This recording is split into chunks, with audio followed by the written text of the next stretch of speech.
आदाब नाजरीन, खैर मकदम है आपका जी सलाम में। और आज का मुद्दा लेकर हाजिर हूं मैं सऊद मोहम्मद खालिद। और आज का मुद्दा है फुल्का का फर्जी बयान। दरअसल मामला अमृतसर के एक गांव में हुए दहशतगर्दाना हमले से जुड़ा हुआ है, जिस पर सियासत इस कदर गिर गई कि उसने मुल्क की निगहबानी करने वाली फौज के चीफ को ही कटघरे में खड़ा करने से गुरेज नहीं किया। कल अमृतसर में ग्रेनेड हमला हुआ, 3 लोगों की जान चली गई, करीब 20 लोग घायल हो गए, जख्मी हो गए। पंजाब में एक बार फिर से दहशतगर्दी की दस्तक ने पूरे मुल्क को परेशान कर दिया। लेकिन आम आदमी पार्टी के एमएलए एचएस फुल्का को इसमें आर्मी चीफ की साजिश नजर आ रही है। फुल्का ने कहा कि हो सकता है कि इस हमले में आर्मी चीफ का हाथ हो। दरअसल जनरल बिपिन रावत ने हाल ही में यह कहा था कि पंजाब में दहशतगर्दी एक बार फिर से सर उठा सकती है, और आर्मी चीफ की इसी बात को बुनियाद बनाते हुए फुल्का ने यह बेतुका बयान दे दिया। हालांकि तनाजा बढ़ने के बाद फुल्का ने अपने बयान पर अफसोस भी जाहिर किया। इधर अमृतसर में हमले की जांच एनआईए ने शुरू कर दी है। हमले के पीछे आईएसआई और पाकिस्तान के हाथ होने का खदशा जाहिर किया जा रहा है। फॉरेंसिक टीम भी पहुंच गई है। इस बीच पंजाब पुलिस ने मुश्तबा लोगों की तस्वीरें जारी की हैं। पुलिस ने 2 मुश्तबा को एक पिस्तौल और 3 जिंदा कारतूस के साथ गिरफ्तार भी किया। दोनों मुश्तबा से पूछताछ भी हो रही है। तो उधर पंजाब सरकार ने हमलावरों का सुराग देने पर 50 लाख के इनाम का ऐलान किया है। लेकिन एक तरफ पंजाब पर दहशतगर्दी का साया है, तो फिर दूसरी तरफ उस पर होती सियासत है। लेकिन क्या आर्मी चीफ को ऐसे कटघरे में खड़ा करना जायज है? क्या इससे मुल्क की फौज का वकार नहीं घटता? फौज की बेइज्जती करना कहां की सियासत है? इन्हीं सवालों के जवाब तलाशने की हम कोशिश करेंगे। मौजू पर बात करने के लिए जुड़ेगा हमारे साथ एक खास पैनल भी। तो कई तरह के सवाल नजर आते हैं, क्योंकि एक तरफ एचएस फुल्का ये कह रहे हैं कि इलेक्शन का माहौल है और वो कांग्रेस को बेनकाब करना चाहते थे, एक्सपोज करना चाहते थे। लेकिन क्या इस चक्कर में वो आर्मी चीफ को इस तरह से कटघरे में खड़ा कर सकते हैं? क्या मुल्क के निगहबां के चीफ यानी कि फौज के चीफ पर इस तरीके से उनकी वजह से दहशतगर्दी को फरोग मिला, इस तरह के इल्जामात लगाना ठीक है, ये जायज है? और आखिर फौज की बेइज्जती करने की ये कैसी सियासत है? कई तरह के सवाल हैं, इनके जवाब हम तलाशने की कोशिश करेंगे। और इस अहम मुद्दे के तमाम अहम पहलुओं पर बात करने के लिए हमारे साथ मौजूद है आज का हमारा खास पैनल। अपने मेहमानों से भी आपका तारुफ करा देते हैं। हमारे साथ इस वक्त 5 खास मेहमान जुड़ चुके हैं। हमारे साथ मौजूद हैं प्रोफेसर अजय उपाध्याय, जो कि स्पोक्स पर्सन है, कांग्रेस के नेशनल स्पोक्स पर्सन है, और बीजेपी के लीडर है हमारे साथ रोहित चहल साहब। इसके अलावा हमारे साथ एक्स डीजी हैं विभूति नारायण राय साहब, जो कि हमारे साथ बाहर से जुड़ रहे हैं। और इसके अलावा हमारे साथ लेफ्टिनेंट जनरल उत्पल भट्टाचार्य जी हैं, जो कि डिफेंस एक्सपर्ट हैं। और प्रोफेसर सतीश कुमार झा भी हमारे साथ मौजूद है, जो कि पॉलिटिकल एनालिस्ट हैं। आप सभी का बहुत इस्तकबाल है। हम बातचीत का सिलसिला शुरू करें उससे पहले हम अपने मेहमानों से पुरखुलूस गुजारिश करना चाहते हैं कि वो पूछे गए सवालों का सीधा सटीक जवाब दें, न कि मुद्दे पर इधर उधर करके बात करें और गोलमोल जवाब दें। क्योंकि हमने अक्सर ऐसा देखा कि हमारे मेहमान पूछे गए सवालों पर गोलमोल जवाब देकर के आगे बढ़ने लगते हैं, बचने लगते हैं। लेकिन हमारे नाजरीन के तय भी हमारी बड़ी जिम्मेदारी है कि हम अपने अहम मुद्दे पर एक मुस्बत और बाअसर बहस करें। बहरहाल चलिए हम बातचीत की शुरुआत करें। उससे पहले अपने मेहमानों को एक और बात बता दें कि आपको बहस की शुरुआत में 2-2 मिनट का वक्त मिलेगा। पहले बहस के हिस्से में अपनी बात रखने का, उसके बाद हम दूसरे हिस्से में खुल करके भी बात करेंगे। और प्रोफेसर अजय उपाध्याय, मैं आपके पास आना चाह रहा हूं। फुल्का साहब ने देखिए एक तरफ तो आर्मी चीफ को कटघरे में खड़ा कर दिया सीधे तौर पर कि उन्होंने ऐसा बयान दिया, और उनके बयान को सही साबित करने के लिए किसी ने यह ग्रेनेड हमला कर दिया। एक बात। दूसरी बात, जब ग्रेनेड हमला हुआ और खुद वहां की सीएम बाकायदा जाए वाक़े पर जाते हैं, तो वहां पर जो ग्रेनेड मिला उस पर पाकिस्तानी सिग्नेचर है। और हम ये देखते हैं कि HE-36 जो ग्रेनेड है वो पाकिस्तान की आर्मी भी इस्तेमाल करती है। एक बात तो ये हो गई। लेकिन दूसरा पहलू यह भी है, जब उन्होंने सफाई दिया और कहा कि कांग्रेस को बेनकाब करना चाहते थे, एक्सपोज करना चाहते थे। कितना एक्सपोज कर पाए वो, और क्या दरअसल उनकी असल में मंशा थी? देखिए, पहले तो पूरी जो घटनाक्रम हुई है, जिस तरह से वहाँ लोगों की मौत हुई है, पाकिस्तान और जो भी आतंकवादी गतिविधि करने वाले लोग हैं उनकी कड़ी से कड़ी भर्त्सना होनी चाहिए। और राष्ट्र निर्माण और राष्ट्र की प्रक्रिया में उनके शब्दों को किसी तरह से अलग तरह से देखने का जो प्रयास हमारे ही राष्ट्र के लोग कर रहे हैं, जो साथी कर रहे हैं, बड़ा दुर्भाग्यपूर्ण है। फुल्का जी किसको नकाब और किसको बेनकाब करना चाहते थे, ये उन्हीं के बयानों से क्लियर हो गया। एक कड़ी निंदा फुल्का जी की भी की जानी चाहिए कि जिस तरह से सेना पर वो प्रश्चिन लगाते हैं, ये इनकी पुरानी इन लोगों कांग्रेस को सिख मुखालिफ बताने की जो कहने की कोशिश होती है, बार बार ये करार दिया जाता है कि कांग्रेस ने ही सिखों पर तशद्दुद किया था, उनका कत्लेआम किया था, कहीं वही तो इशारा नहीं था। देखिए पॉइंट पर पूछ रहा हूं। देखिए कांग्रेस धर्म, जाति, क्षेत्र, भाषा से ऊपर होकर के राष्ट्र उसके लिए ज्यादा सर्वोपरि सदैव रहा है और आगे भी रहेगा। जहां तक राजनीतिक राष्ट्र निर्माण की प्रक्रिया में आपकी राजनीतिक समझदारी, सोच, परिपक्वता की जरूरत होती है। आज जिस तरह से राष्ट्र में इस तरह की ताकतें कहीं ना कहीं आरएसएस से प्रभावित होकर के, इनके जो नेता हैं फुल्का और आम आदमी पार्टी के, इन्होंने किस तरह की बातें पहले भी की है, सबने देखा है। बेवजह किसी पर भी कोई भी आरोप लगाना और हल्की मैंने राजनीति की जो राजनीतिक संस्कृति, जो एक परिपक्व राजनीतिक संस्कृति इस देश में पहले दिखती थी, उसको धीरे धीरे तहस नहस किया। इसलिए क्योंकि इन्हें अपना तत्कालिक लाभ मिलता था, तत्कालिक लाभ के लिए। लेकिन जहां तक सेना का प्रश्न है, सेना के शौर पर, सेना के शान पर यदि लोग आंच लगाने का प्रयास करते हैं तो इनको सिर्फ कड़ी भर्त्सना से काम नहीं चलेगा। इन पर एफआईआर लॉन्च होना चाहिए था कि आप कौन होते हो इस तरह के आरोप लगाने वाले। लॉन्च तो कराई आपके एक नेता ने। हाँ, निश्चित तौर पे आगे भी हम लोग इसका प्रयास पूरी तरह से करेंगे। ऐसे लोगों को बेनकाब किया जाए। यही लोग कहीं ना कहीं अराजक लोग हैं और लोग राष्ट्र और देश को तोड़ने का काम करते हैं। और जिस तरह की राजनीतिक संस्कृति इस देश में पैदा हो रही है, आरोप प्रत्यारोप संस्थाओं के पर प्रश्चिन लगाने का, तो कहीं ना कहीं आम आदमी पार्टी और भाजपा ये चट्टे बट्टे दोनों हैं। और ये करना करके एक तरफ कहा जाता है कि कांग्रेस और आम आदमी पार्टी एक है, और आप कह रहे हैं कि कांग्रेस और बीजेपी एक है। रोहित चहल साहब, फुल्का साहब जो कांग्रेस को बेनकाब करने की बात कर रहे हैं, वो कितना कर पाए, क्या कहना चाहते थे, और क्या अपनी इस कोशिश में वो आर्मी चीफ को ऐसे कटघरे में खड़ा कर दिए, ठीक है? देखिए, सबसे पहले तो साउथ जी मैं ये कहना चाहूंगा कि जिस तरीके की कोशिशें पंजाब के अंदर चल रही हैं खालिस्तानी आतंकवादियों के द्वारा, पाकिस्तान के द्वारा, कि पंजाब की जो जनता है वो उनको मुंहतोड़ जवाब देगी। पंजाब की जनता उनके बहकावे में नहीं आने वाली। पंजाब की जनता शांति चाहती है, अमन चाहती है, पहली बात। दूसरी बात जो आपने पूछी, मैं अजय जी को बड़े ध्यान से सुन रहा था। देखिए, जिस तरीके से आम आदमी पार्टी का जो चेहरा है वो असली चेहरा सामने आया है। दिल्ली के मुख्यमंत्री अरविंद केजरीवाल जी जब चुनावों के समय वहां पर जाते हैं तो वहां पर वो क्या बात करते हैं, वो किसके घर में जाके रुकते हैं? जो बैंड ऑर्गेनाइजेशन है KLF, उसका जो चीफ था पुराना गुरविंदर, उसके घर में जाके रुकते हैं। आम आदमी पार्टी के जो MLA हैं और अभी लीडर ऑफ अपोजिशन है वहां के अंदर, सुखपाल सिंह खेर, वो किस तरीके से 2020 का रेफरेंडम जो खालिस्तान को लेकर है उसके सपोर्ट में बात करते हैं, उसका समर्थन करते हैं, उसके सपोर्ट में बयान देते हैं। और जो दिल्ली के जो वे विधायक रहे और क्या कहते हैं पंजाब में जाके जो जनरल सिंह विधायक जो चुनाव लड़ते हैं, वो किस तरीके से खालिस्तान की मूवमेंट का सपोर्ट करते हैं खुलेआम सभा के अंदर, वो देखा गया है। एक बात। दूसरी बात, ये तो पूरी कोशिश रहती है किस तरीके से उनका फंडिंग के ऊपर एक स्टिंग ऑपरेशन बड़ा चैनल करता है तो आम आदमी पार्टी के स्टिंग्स के अंदर दिखाया जाता है किस तरीके फंडिंग की बात होती है। लेकिन ये पहली बार नहीं है कि आर्मी चीफ का सम्मान का जो मामला आया है। किस तरीके से कांग्रेस की जो बात करता है, जी को थोड़ा सा सोचना चाहिए, इतिहास में जाना चाहिए। कांग्रेस से दिल्ली के जो सांसद थे शीला दीक्षित जी के बेटे संदीप दीक्षित जी, वो क्या कहते हैं इन्हीं आर्मी चीफ के बारे में। आज जो उनकी सम्मान की बात ये कांग्रेस पार्टी कर रही है, कह रही गली का गुंडा है, सड़क छाप गुंडा है, ये कांग्रेस के एक सांसद ने कहा। ये वही कांग्रेस पार्टी है जो सर्जिकल स्ट्राइक का सांसद मांगती है।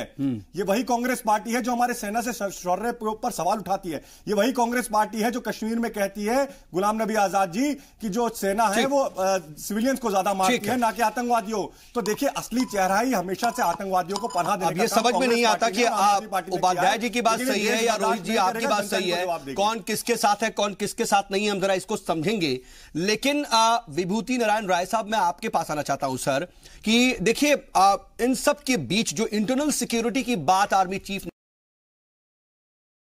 सिक्योरिटी को ये एक खतरा माना जा रहा है। ये कहा जा रहा है कि दरअसल यहां पर इंटरनल फोर्सेस हैं, लेकिन जब ग्रेनेड देखा जाता है या फिर NIA की जो जांच चल रही है शुरुआती दौर में, तो कहीं ना कहीं पाकिस्तान का हाथ समझ में आता है। असल में हाथ किसका है और फेल्योरिटी कहां नजर आती है सर? देखिए, पंजाब में जो कुछ हुआ बड़ा दुर्भाग्यशाली है, दुर्भाग्यपूर्ण है।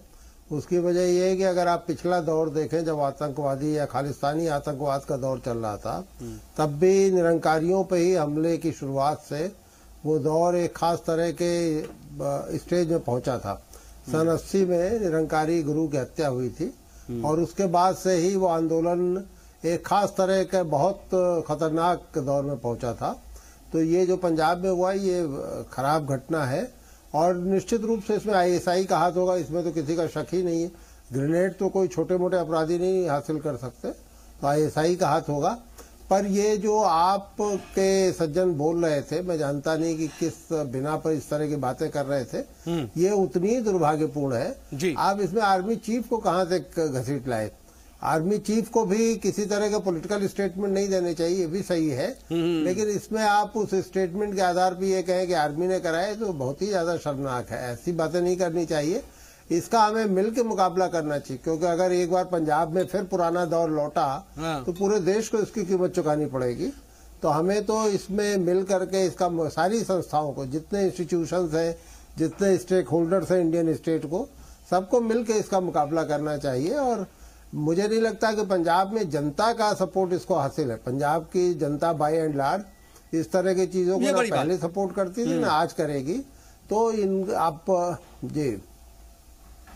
जी ठीक है सर, मैं आता हूं आपके पास। देखिए, इन सब के बीच यही समझ में आता है कि इस तरह की कम से कम बयानबाजी से बचना चाहिए और कम से कम ऐसे मामलों को तूल नहीं देनी चाहिए, हवा नहीं देना चाहिए, और ऐसा हो रहा है। Lieutenant general Utpal Bhattacharya sir, मैं आपके पास आना चाहता हूं कि देखिए, आर्मी चीफ के ऊपर कई बार इस तरह की बातें आती हैं। तमाम सियासी पार्टियां ये कहती हैं कि वो पॉलिटिकल स्टेटमेंट्स देते हैं। कुछ वक्त उन्होंने ऐसी बातें कही भी जिसको सीधे तौर पर पॉलिटिकल स्टेटमेंट के तौर पर देखा भी गया, लेकिन आज तो उन्होंने कुछ वक्त पहले पंजाब के हालात को लेकर के एक शक जाहिर किया था, कहीं ना कहीं फिक्र भी जाहिर की थी। अब ऐसे पॉलिटिकल स्टेटमेंट उनके खिलाफ आएंगे, क्या यह मुल्क के मफाद के लिए और फिर फौज के वकार के लिए किसी तरह से ठीक है?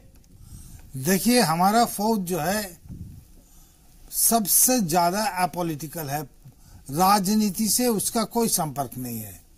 जैसे हमारा नेबर पाकिस्तान में, पाकिस्तान आर्मी वो ठीक करते हैं जब अभी इमरान खान को बनाया जाए प्राइम मिनिस्टर, वो करते हैं।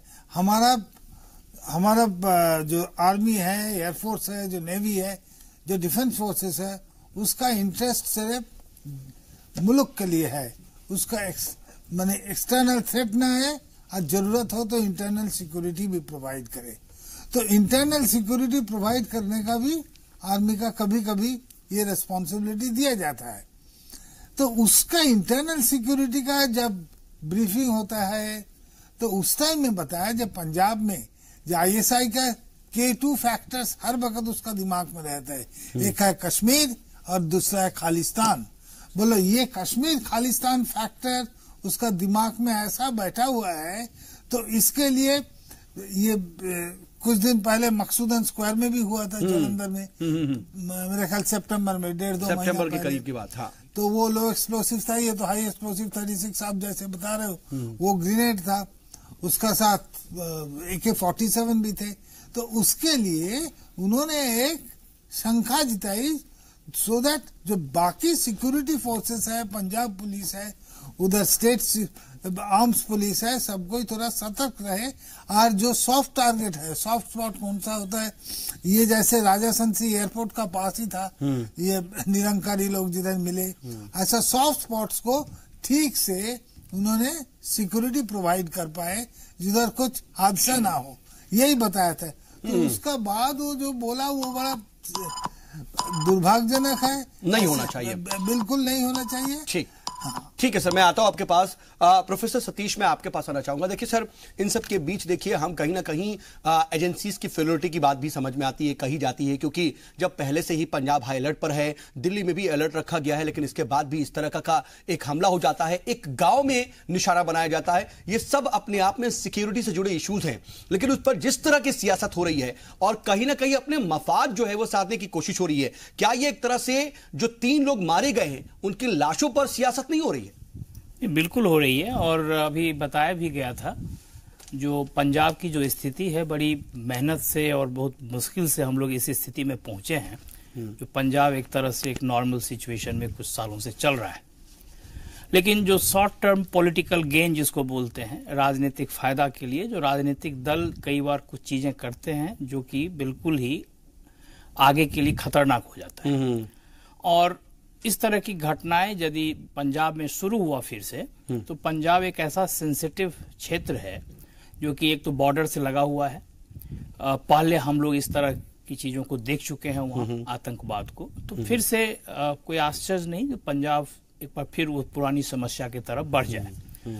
जो दूसरी तरफ जो बात चल रही थी सेना और पॉलिटिकल पार्टीज के बीच का जो चल रहा है, इनफैक्ट कुछ प्रवक्ता, राजनीतिक दल के प्रवक्ता भी बोल रहे थे, तो भारत के भीतर बड़ी मेहनत है, बहुत कठिनाई से सिविल मिलिट्री रिलेशनशिप जिस तरह से हम लोग बनाए हैं 7 दशक में, वो बहुत आसानी से नहीं हासिल हुआ।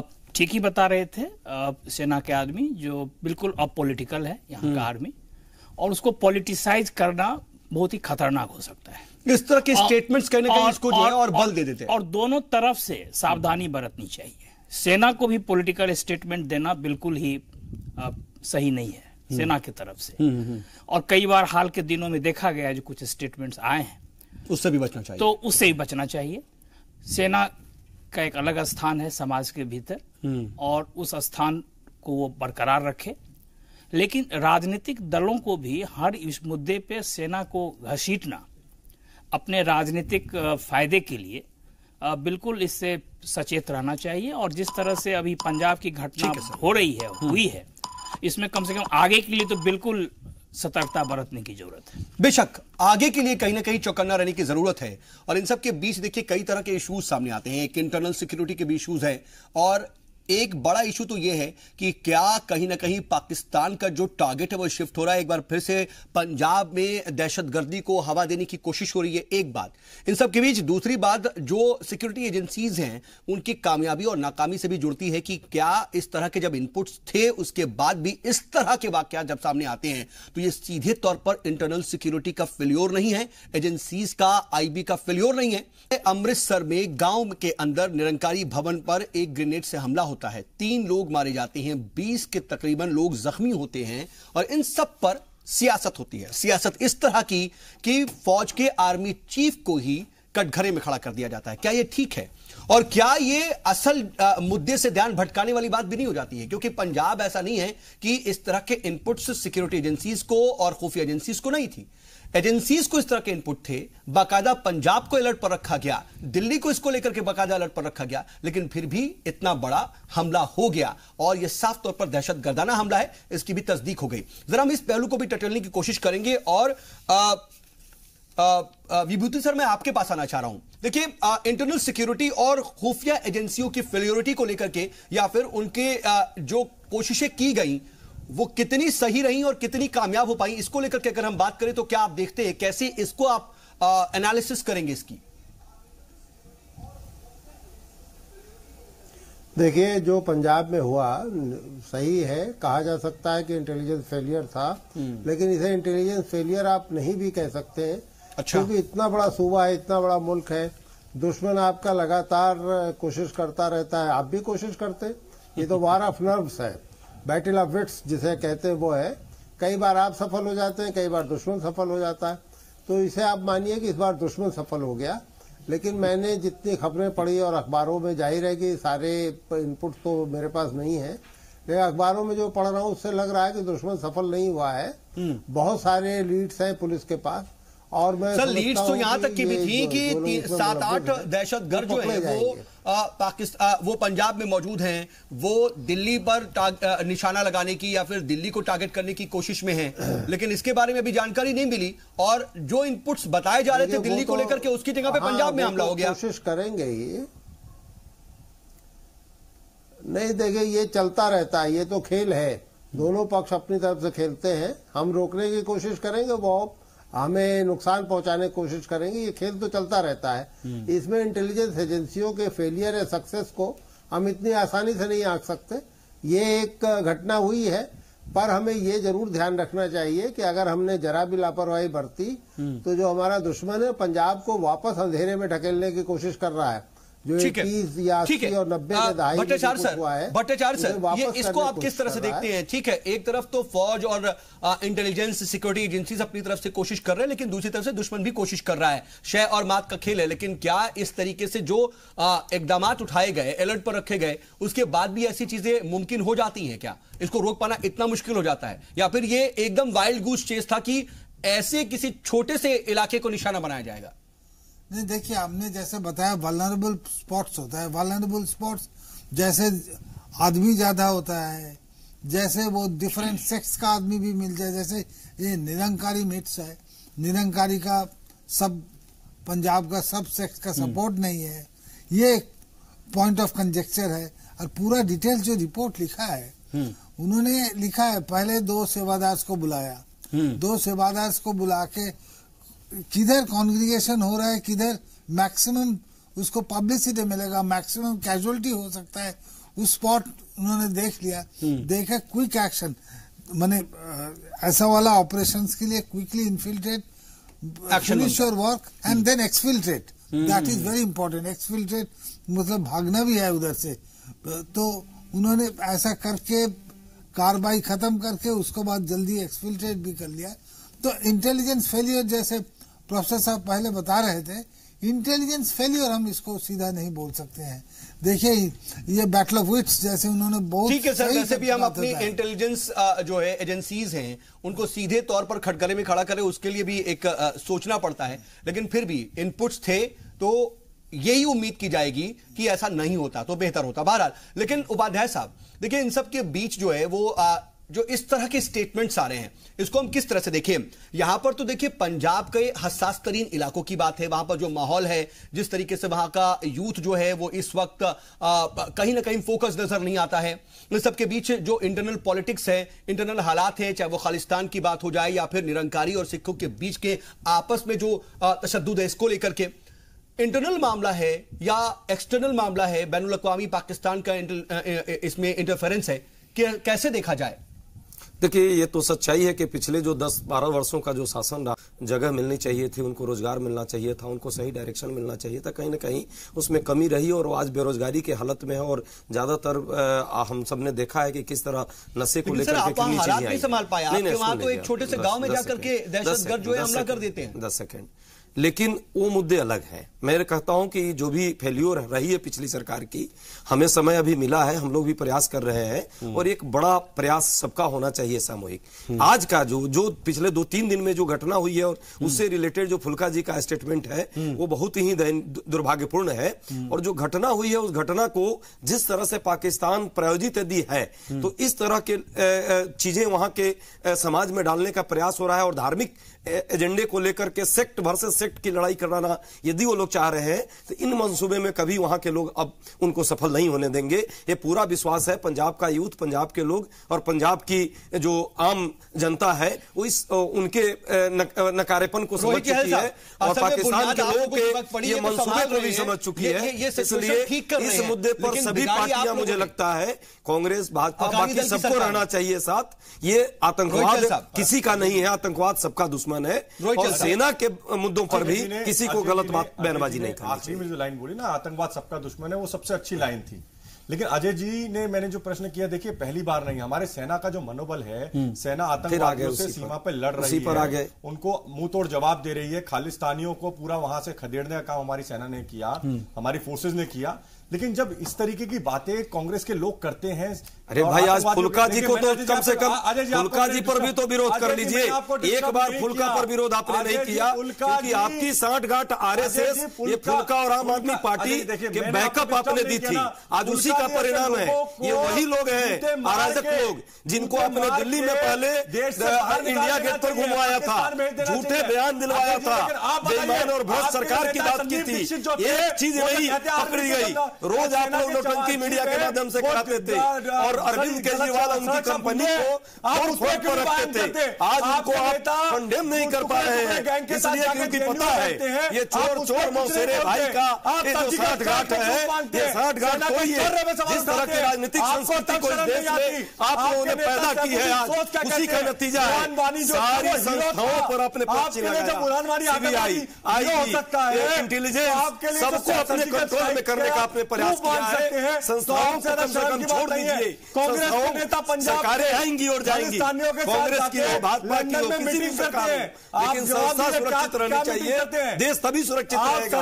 आज लगातार कहानी बनाते हैं, कहानी से काम नहीं चलेगा। शर्म तो जिसको आनी चाहिए वो यहाँ एक लाइन में नहीं बोल पाया फुल्का के लिए। आपके लोग एक लाइन वही नहीं बोल पा रहे हैं। सेना के यही वो फुल्का है और यही अरविंद केजरीवाल जी। माफ नहीं करेगी। केजरीवाल जी राजस्थान दिखाई कोई चर्चा नहीं आप करते हैं। पाकिस्तान के साथ गठबंधन करने पाकिस्तान के साथ गठबंधन लगे हुए हैं, ये देश माफ नहीं करेगा। काम का परिचय आपके नेता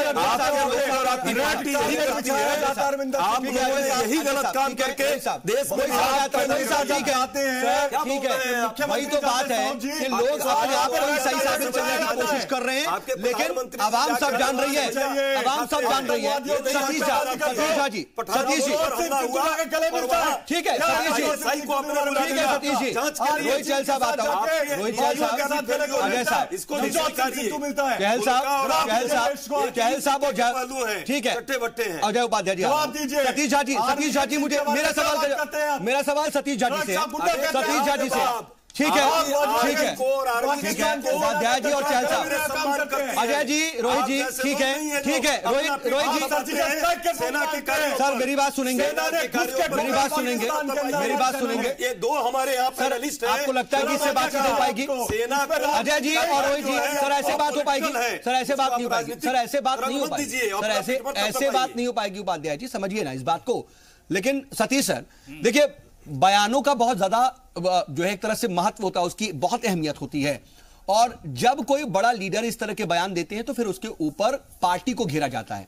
हमने देखा था कि सर्जिकल स्ट्राइक हुई थी तो संजय निरुपम ने सवाल खड़े किए थे, संदीप दीक्षित साहब ने सीधे तौर पर सड़क छाप गुंडा कहा था, यह हमने भी देखा। लेकिन अरविंद केजरीवाल थे वो जिन्होंने सबूत मांगा था। कई तरह की बात है, यहां तक कि फारूक अब्दुल्ला भी ये कह चुके हैं कि कश्मीरी नौजवान जो है आजादी के लिए लड़ रहे हैं। ये आखिर इस तरह की स्टेटमेंट्स देने की कोशिश क्यों की जाती है? हमें क्या ये समझ नहीं आता, या फिर हमारे नेताओं को, लीडरों को ये नहीं समझ में आता कि मुल्क के मफाद का जब मामला हो तो फिर कम से कम इस तरह के स्टेटमेंट तब ना दें? नहीं, बिल्कुल सही। इनफैक्ट पॉलिटिक्स करने के बहुत सारे मुद्दे रहेंगे इनके सामने, लेकिन इस तरह का जो सेंसिटिव इशूज है कम से कम उसको तो बकस दें। दूसरी बात यह है, जो पंजाब के भीतर जो अभी आम आदमी की बात हो रही थी, आम आदमी पार्टी की या अकाली दल की या कांग्रेस की, पंजाब के भीतर 3 तरह की समस्याएं हैं। एक तो है आम आदमी पार्टी के भीतर की समस्या है, जो पंजाब यूनिट और उनका दिल्ली यूनिट के बीच का जो लड़ाई है। सर वो तो हरियाणा से भी टसल चलता है, पंजाब से भी टसल चलता है, उनको तो टसल नहीं, उनका एक इंट्रा पार्टी है। हाँ। फुल्का पता नहीं किस ग्रुप से जुड़े हुए हैं, दिल्ली वाले ग्रुप से जुड़े हुए हैं कि पंजाब वाले। एक तो एक के ऊपर में अपमैनशिप का उनका पॉलिटिक्स है। दूसरा है इंटर पार्टी, बीजेपी, अकाली एक तरफ, कांग्रेस और आम आदमी, तीनों की लड़ाई है। और तीसरा है जो पंजाब की एक समस्या वहां पे उभर रही है पिछले कुछ सालों से, ड्रग रिलेटेड है। वहां के यूथ का जो हालत है, अनएम्प्लॉयमेंट का है, एक्सोडस हुआ है, वहां से नौजवान बाहर जा रहे हैं। एक ऐसा समय था जो पंजाब में बाहर से लोग जाते थे, अभी लोग बता रहा है जो पंजाब के भी लोग बाहर जा रहे हैं। तो इन समस्याओं को ध्यान में रखकर, क्योंकि होता क्या है, आतंकवाद अधिकांशतः देखा गया है जब किसी समाज में कोई संकट उत्पन्न हो रहा हो तो आतंकवाद को पनपने के लिए सबसे अच्छा समय मिलता है। तो पंजाब एक समय में 70 और 80 के दशक में एक क्राइसिस में था। उस समय का ये खालिस्तानी आंदोलन उसका परिणाम था। लेकिन क्या इसीलिए एक वैक्यूम डेवलप हो रहा है? इसीलिए हमें हालात जो हैं एक बार फिर से जिसको कहते हैं ना हम घूम करके वापस आने वाली बात, इसीलिए हम ये बता रहे हैं राजनीतिक दलों को सचेत रहना चाहिए, इस तरह के बयान से परहेज करना चाहिए। और अभी का जो मामला है, जो हुआ है, इस पे जांच होनी चाहिए, क्यों हुआ, कैसे हुआ, क्या इनपुट था, वो उसके जो प्रॉपर इन्वेस्टिगेशन होनी चाहिए। और इस पे यदि सही समय पे सही कदम नहीं उठाया गया तो इस तरह की समस्या बढ़ेगी और एक ऐसा समय आ सकता है कंट्रोल से बाहर हो जाए।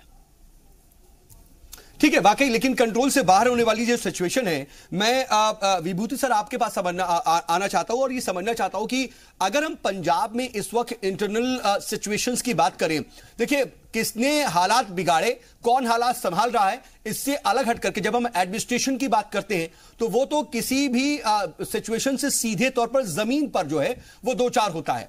वहां की जो हम सिचुएशन देखते हैं, और आप भी देखिए एक्स आईजी रहे हैं, आप भी सिस्टम का हिस्सा रहे हैं, आपको बेहतर तरीके से पता होगा कि वहां पर क्या हालात हैं और आपको इनपुट्स होंगे कैसे वो चीजें ठीक हों। और अगर ऐसे हालात रहे तो वहां पर तो कहीं ना कहीं चीजें बिगड़ेंगी ही, हालात बिगड़ेंगे ही। देखिए बड़ी सीधी स्थिति है। पंजाब में ना तो प्रशासन का फेलियर है ना पुलिस का फेलियर है। मैं जैसे पहले अर्ज कर रहा था कि ये तो एक बैटल ऑफ विट्स है। दुश्मन कोशिश कर रहा है, हम उसकी कोशिश को नाकामयाब करेंगे। दुश्मन यहाँ जाहिर है कि आईएसआई क्यों आपको छोड़ना चाहेगी।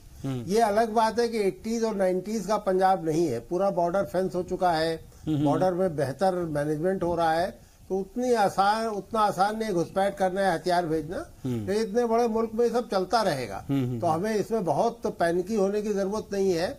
और दो चीजें हैं, एक तो आर्मी चीफ को भी पॉलिटिकल स्टेटमेंट देने से बचना चाहिए, जो दुर्भाग्य से इस सरकार में इंस्टीट्यूशंस के सामने क्राइसिस आ गई है।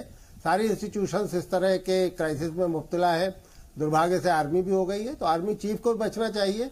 और जो पॉलिटिकल लोग हमारे आर्मी चीफ को घसीट रहे हैं वो भी नहीं करना चाहिए।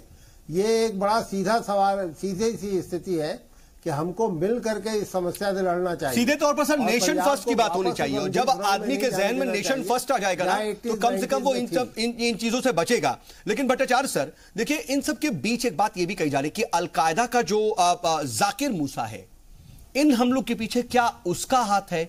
क्योंकि पंजाब में होने की खबर थी, बाकायदा पठानकोट से कार हाईजैक करके 4 जो मुश्तबा थे वो पंजाब में आए थे, इस तरह की जो बात कही गई थी। क्या वाकई वहां पर अब कश्मीर के साथ साथ पंजाब को भी एक तरीके से और ज्यादा वहां पर माहौल बिगाड़ने की कोशिश हो रही है और एक बाकायदा ऑपरेशन जो है या फिर एक गुट जो है वहां पर ऑपरेट कर रहा है? तो आप जैसे बताया बहुत अहम बात है। देखिए मूसा को उधर जैसे आप बोला पठानकोट गुरदासपुर डिस्ट्रिक्ट में, उधर से कुछ इनपुट्स आए हैं, सब कुछ देख रहे हैं पंजाब पुलिस, उधर से कुछ इनपुट आ रहे हैं। उन्होंने पहले तो नॉर्थ कश्मीर से साउथ कश्मीर, साउथ कश्मीर से जम्मू, कठुआ, दोदा, और उधर से वो पंजाब सेक्टर में भी जिधर उसको 2%, 5% भी उसको कुछ समर्थन मिलेगा, उधर ही ये कर पाएंगे। मूवमेंट एक तरह से हो जाता है, मूवमेंट एक तरह, और उसके साथ बॉर्डर लगवा होंगे। तो ये बहुत अहम बात बताया आपने। ये तो फैक्टर तो है ही। देखिए कठुआ में प्रॉब्लम हुआ, पठानकोट में हुआ, ये सब नजदीक वाला वो। तो सर इन सब के बीच में सर क्या ये भी है कि जो खालिस्तान हामी है, खालिस्तान समर्थक है, वो और आईएसआईएस आपस में उनके बीच कोई साठगांठ हो गई है? क्योंकि इस तरह के भी इनपुट्स की बात कही जा रही है सर। देखिए खालिस्तान सपोर्टर्स बहुत कम है अभी। ओके आपने ऐसा ही, लेकिन सर उनको और पनपाने की भी कोशिश हो सकती है, ऐसा कोशिश हो सकती है कि उनको और ज्यादा टूल दिया जाए। कोशिश रहेगा, कोशिश तो है ही। जैसे खालिस्तान को कुछ आदमी भी उधर पाकिस्तान सेफ है तो बैकअप दिया जा सकता है, ऐसा हो सकता है। वो आजकल उतना नहीं है, तो larger than the life size नहीं खालिस्तानी दोबारा आ रहा है, ऐसा भी कुछ नहीं है। लेकिन हम लोग को सतर्क तो जरूर रहना चाहिए। ठीक है, तो इसकी जिम्मेदारी किसकी है दरअसल? क्या स्टेट गवर्नमेंट की इसकी पूरी जिम्मेदारी है कि वो वहां पर इस तरह के हालात ठीक करे? लॉ एंड ऑर्डर की बात तो समझ में आती है, लेकिन जब एक्सटर्नल फोर्सेस का इन्वॉल्वमेंट हो जाता है, पाकिस्तानी दहशतगर्दों का इन्वॉल्वमेंट हो जाता है, अलकायदा के दहशतगर्दों का इन्वॉल्वमेंट हो जाता है, तो फिर आखिर क्या जिम्मेदारी मरकजी हुकूमत की ज्यादा हो जाती है? बातचीत के सिलसिले को आगे बढ़ाते हैं और अजय उपाध्याय जी जरा ये बताइए कि वहां पर जो भी हालात हैं, लॉ एंड ऑर्डर मेंटेन करने की जो सारी जिम्मेदारी होती है वो स्टेट गवर्नमेंट की होती है। अगर एक दहशतगर्दाना हमला भी होता है तो स्टेट गवर्नमेंट अपनी जिम्मेदारी से पल्ला नहीं झाड़ सकती। ठीक है, आप जिम्मेदारी मरकजी हुकूमत पर भी डाल सकते हैं, लेकिन स्टेट गवर्नमेंट की भी अपनी अहम जिम्मेदारी है। वहां पर कहीं ना कहीं चूक नहीं हुई आपसे? निश्चित तौर पे स्टेट गवर्नमेंट का है भी कि सुरक्षा, लॉ एंड कानून का जो मुद्दा होता है वो मुद्दे पर है। यहाँ भी आपने देखा होगा किस तरह से हाई अलर्ट ऑलरेडी सरकार ने जारी किए और प्रयास किया, लेकिन इस तरह से यदि कोई कायराना हरकत करे जो ग्रामीण एरिया में जाकर के और मुख्य धारा से अलग हट करके कहीं जाकर जहां सत्संग हो रहा हो वहां अपने मंसूबे को प्रयास कर रहा है कि किसी तरह समाज में एक नए अलग तरह की नजरिए पैदा करके लोगों को तोड़ना और इस तरह से अपने मंसूबे को हासिल करना, तो वहां पंजाब के लोग इस मामले में चूंकि उन्होंने इतने वर्षों तक आतंकवाद के दंश को झेला है, इसलिए वहां के नौजवान वहां के लोग समझते हैं इस बात को कि पाकिस्तान के इस हरकत को नापाक हरकत है उसका और इस हरकत को कभी भी कामयाब नहीं होने देंगे। कश्मीर के तरफ से जो भी गतिविधि हो रही है कहीं ना कहीं जैसे जाकिर मूसा का वहां देखा जाना और जिस तरह की बातें हैं, तो निश्चित तरह में इसमें केंद्रीय और स्टेट गवर्नमेंट को दोनों को आपस में तालमेल बैठाने की, लेकिन सर वही बात है ना कि जब स्टेट और सेंटर में अलग अलग सरकारें हैं, आपस में दिक्कत है, कांग्रेस और बीजेपी की जो परेशानी है, जो आपस में उसकी जो है वो नोक है, टसल है, उसकी वजह से वहां पर मारे गए, 20 लोग जख्मी हो गए। सौ साहब आपके इस बात से मैं सहमत नहीं हूं। सर देश से बड़ा सरकारें नहीं है, चाहे वो कांग्रेस की हो या भाजपा की। तो सर मैं वही सवाल उठा रहा हूं कि कहीं ऐसा तो नहीं हुआ कि कांग्रेस और बीजेपी की लड़ाई की वजह से वहां पर 3 लोग मारे गए। लड़ाई सिर्फ उसका नहीं है, यदि दहशतगर्द सर आपने मुझे ये बताइए फिर पूरे देश को एक साथ आपने ये बताइए कि जब आप राजनीति नहीं होनी चाहिए, आई एग्रीड अकाली दल के लोग करें, मैं आ रहा हूं भट्टाचार्य सर, आ रहा हूं आपके पास, किसी को राजनीति उपाध्याय जी आई एग्रीड, ठीक है नेशन फर्स्ट, लेकिन आप ये बताइए कि दोनों ही सरकारों को मिलकर के काम करना चाहिए। जब आपको ये इनपुट्स मिले, आपने सेंट्रल एजेंसी से और मरकजी हुकूमत से क्या बातचीत की, मुझे जरा ये बता दीजिए साहब। बहुत सारी बातें यहां नहीं कही जाती, कुछ तो बता दीजिए सर, हाई अलर्ट यदि जारी हुए कि नहीं की थी, बता दीजिए सर। हाई अलर्ट यदि जारी हुए थे तो राज्य सरकार ने नहीं किया होगा और राज्य सरकार के वो दायरे में ही आता सर, किया होगा या नहीं किया होगा या किया है। मैं कह रहा हूं किया है तो निश्चित तौर पे हाई अलर्ट केंद्र के सारे केंद्र का कोई इनपुट मिला होगा, उनको पता रहा होगा स्टेट गवर्नमेंट को, तभी 2 दिन पहले आपस में स्टेट और एजेंसी के लिए सेंटर में नहीं उलझी हुई थी। भट्टाचार्य सर भी इसमें कुछ बोलना चाह रहे हैं, लेकिन आपने जो बात कही और रोहित जी से जवाब दे लेता हूं। रोहित जी, कभी नहीं होना चाहिए सेंट्रल एजेंसीज की अगर बात है यहां पर, जो अगर इतना बड़ा दहशतगर्दाना हमला होता है, ठीक है state law and order crime की बात हो जाती है, लेकिन कम से कम सेंट्रल एजेंसीज की जो जिम्मेदारी थी वो पूरी नहीं हो पाई। स्टेट गवर्नमेंट क्या क्या देखेगी? क्या आपकी सेंट्रल गवर्नमेंट की कोई जिम्मेदारी नहीं थी वहां पर कि वहां पर इस तरह के हालात नहीं होते? देखिए, सेंट्रल गवर्नमेंट की जहां तक आप बात करें साउथ जी, सेंट्रल गवर्नमेंट ने जिस तरीके की इनपुट आई थी वो राज्य सरकार को दिया। पहली बात, जहां तक आर्मी चीफ के ऊपर जब लगातार सवाल उठा रहे हैं, स्टेट गवर्नमेंट ने वहां पर रेड अलर्ट जारी कर दिया। साउथ जी सुन लीजिए, देखिए आर्मी चीफ के ऊपर लगातार आप सवाल उठा रहे हैं, सब लोग सवाल उठा रहे हैं, लेकिन मैं कहता हूं आर्मी चीफ ने तो अपनी जिम्मेदारी, मेरा सवाल जो है वो दूसरा है, साउथ जी सुन लीजिए, सेंट्रल गवर्नमेंट की जिम्मेदारी और इंटेलिजेंस की जिम्मेदारी की बात। लेकिन साउथ जी देखिए कब तक ये सब चीजें चलती रहेंगी? आज यहां पर बैठ के जब हम डिबेट कर रहे हैं, जब हम जिम्मेदारी तय कर लेंगे ना तो शायद ये आने वाले वक्त में नहीं होगी। मैं इसीलिए जिम्मेदारी की बात कर रहा हूं। ज्यादा खुश कौन होगा? पाकिस्तान होगा, जब वो ये देखता है कि हमारे ही देश के नेता हमारी आर्मी चीफ के बारे में मेरे सवाल का जवाब नहीं है, ऐसी बातें करते हैं। ठीक है, देखिए स्टेट गवर्नमेंट के एक और मुख्यमंत्री जी आज वहां पर गए उस स्थान पर, मुख्यमंत्री जी के पास रेड कारपेट बिछाया गया मुख्यमंत्री के लिए। जब उस पर सवाल उठा तो तुरंत रेड कारपेट वो हटा के ग्रीन कारपेट किया गया। देखिए मैं महत्वपूर्ण बात यह है कि मुख्यमंत्री जी जो है लगातार वहां पर जिस तरीके से सॉफ्ट टारगेट जो खालिस्तान है, जो आतंकवाद है, उसके तरफ कांग्रेस पार्टी हमेशा सॉफ्ट रही है। वही एक कारण है की जगह पर। ठीक है, मैं आ रहा हूं आप दोनों के पास। ठीक है रोहित साहब, मैं आता हूं, चलिए ठीक है रोहित साहब, मैं भट्टाचार्य सर के पास जा रहा हूं, भट्टाचार्य सर के पास जा रहा हूं। ठीक है सर, सर्जिकल स्ट्राइक, ठीक है सर, आपके पास एक ही दलील है, 1.5 साल पहले सर्जिकल स्ट्राइक, उसके ऊपर सवाल क्यों उठा लिया गया? आज आप 1.5 साल बाद भी ये कह रहे हैं वहां पर 3 लोग मारे गए, उसके जवाब नहीं दे रहे हैं आप। आपको वहां पर रेड कारपेट और ग्रीन कारपेट दिख रहा है, लेकिन वहां पर सेंट्रल एजेंसीज की अगर कोई फेलियरिटी है उस पर आप जवाब नहीं दे रहे हैं, उस पर जवाब नहीं दे रहे हैं सर। आप मेरे सवाल का जवाब नहीं आया ना आखिर, आप उस पर जवाब दीजिए। आप बोलिए कि सेंट्रल गवर्नमेंट ने क्या किया है, आप ये जवाब दीजिए कि स्टेट गवर्नमेंट ने क्या किया, नहीं क्या किया। आप ये बात बताइए कि जो एजेंसीज है उन्होंने क्या किया। कांग्रेस पार्टी के पाकिस्तान के अंदर जाके नवजोत सिंह सिद्धू सर, ठीक है सर, अगर हर परेशानी का हल, हर परेशानी की जड़ अगर कांग्रेस है तो आप कांग्रेस को ही हटा दीजिए। ठीक है सर, भट्टाचार्य सर, ठीक है मैं आ रहा हूं, भट्टाचार्य सर, ठीक है मैं आ रहा हूं।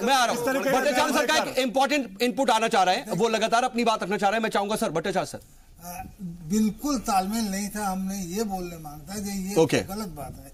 जब इंसिडेंट हुआ 10:35 बजे मेरा ख्याल, उसका डेढ़ घंटे में सेंट्रल एजेंसी का, नेशनल इंटेलिजेंस एजेंसी का एक आईजी लेवल ऑफिसर्स का नीचे एक 3 मैन का टीम उधर पहुंच गए थे।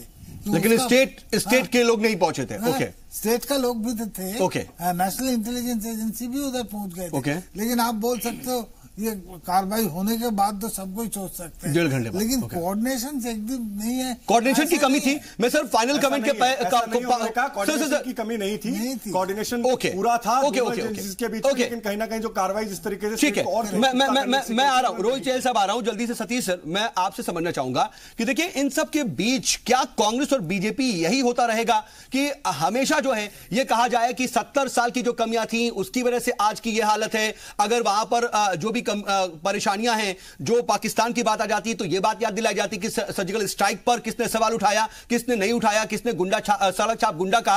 आज के मौजू पर बात क्यों नहीं होती है? अगर कहीं गलती हुई है तो उस पर मिल बैठ करके बातचीत होगी, तभी तो चीजें ठीक होंगी ना सर। बिल्कुल, ये 70 साल और बाकी जगह करने के लिए रहने दें, लेकिन जहां तक पंजाब और कश्मीर का मुद्दा है, इस पे हमको लगता है जब तक बाई पार्टीजन कंसेंसस नहीं बनेगा हर राजनीतिक दल में, क्योंकि ये एरियाज काफी सेंसिटिव हैं। और ठीक ही इनफैक्ट राय साहब भी बोल रहे थे, जो पाकिस्तान ISI लगातार कोशिश करेगा जो आपके जो वल्नरेबल पॉइंट्स, तो जब बात नेशनल इशू की हो और नेशन की हो तो कम से कम पार्टी से ऊपर उठ करके, पार्टी लाइन से ऊपर उठ करके पार्टियों को और पार्टियों के जो तमाम नुमाइंदगान है उनको बात करनी चाहिए। सर मैं फाइनल कमेंट के लिए जो क्लोजिंग रिमार्क्स है आपके पास, सबके पास आऊंगा 30-30 सेकंड के लिए।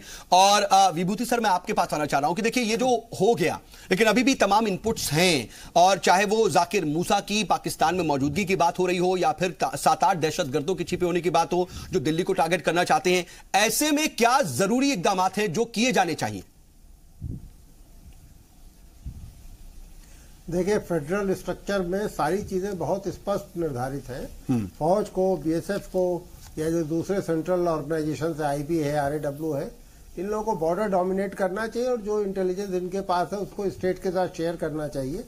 ये मुख्य रूप से स्टेट पुलिस के ऊपर छोड़ देना चाहिए। स्टेट की जिम्मेदारी है लैंड ऑर्डर, स्टेट पुलिस को छोड़ करके और उससे इन्वेस्टिगेशन कराना चाहिए और स्टेट पुलिस को और करना चाहिए, उसको और आपको स्ट्रेंथन करना। भट्टाचार्य सर, मैं आपके पास आना चाह रहा हूं इसी बात को लेकर के। देखिए जो कोऑर्डिनेशन की बात आप कह रहे हैं कि अच्छा है, लेकिन आने वाले वक्त में भी किस तरह की चीजें की जानी जरूरी है स्टेट लेवल पर और सेंट्रल लेवल पर? सबसे जरूरी बात तो इंटेलिजेंस पहले 3-4 तरीके का होता था, CIA, CID, स्टेट। अभी नेशनल इंटेलिजेंस एजेंसी जो बना हुआ है कारगिल ऑपरेशंस के बाद, उसका अंडर में हर एक जगह से इनपुट आता है और वो जो सतर्कता नहीं, इसमें ATS की भी कोई जिम्मेदारी है क्या? सबका जिम्मेदारी है, सबका जिम्मेदारी है और वो अपना जिम्मेदारी निभाना चाहिए, ये सबसे जरूरी बात है। और उसका बीच में कुछ फ्लॉ हो जाए तो इंटरनल ब्रीफिंग होकर दोबारा ब्रीफिंग भी जरूरी है। उपाध्याय जी, ये सियासत से ऊपर उठ करके जब नेशनल इश्यूज की बात हो तो कम से कम ये खंगालना चाहिए ना कि आखिर दिक्कत कहां है, क्योंकि देखिए अगर पंजाब के हालात बिगड़ेंगे तो ये बीजेपी और कांग्रेस दोनों के लिए दिक्कत वाली बात है, क्योंकि नेशनल में दिक्कत होगी, नेशन की दिक्कत की बात है। सौद साहब, ये सिर्फ बीजेपी कांग्रेस के लिए दिक्कत नहीं है, देश के लिए दिक्कत है। इस समस्या का समाधान और इस समस्या पर गंभीरता से विचार करने की जरूरत है। मुझे लगता है सभी पैनलिस्ट ने इस बात से सहमति जताई है कि पाकिस्तान प्रायोजित जो आतंकवाद लगातार भारत को कहीं ना कहीं सीमावर्ती क्षेत्रों में, चाहे कश्मीर हो या पंजाब हो, सहना पड़ा है।